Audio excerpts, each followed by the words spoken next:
In today's video, I'm going to teach you how to make and record a journal entry in QuickBooks Online. By the end, you'll know exactly where to click, what to fill out, and how to make sure your journal entry is accurate and balanced.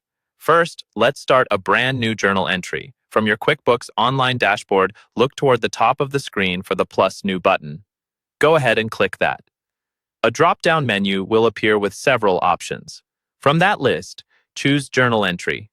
This tells QuickBooks that you're about to manually record a transaction that affects your accounts. Once the journal entry window opens, you'll see several fields to complete. At the top, check the date.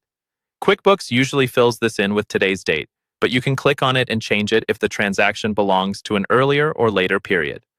Setting the right date is important for accurate reports and reconciliations. Next, move down to the first line of the journal entry. In the Account column, click the drop-down and select the account you want to affect first. This might be something like a revenue account, an expense, an asset, or a liability.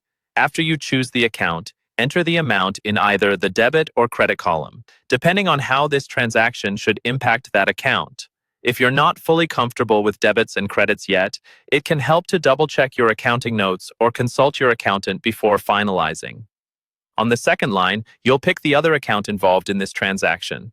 Click the account drop-down again and select that second account.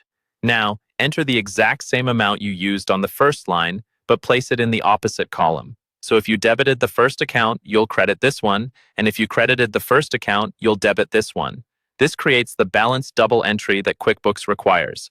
Before you move on, take a moment to add a memo. In the memo field, type a clear description of what this journal entry is for. Think of this as a note to your future self or your accountant.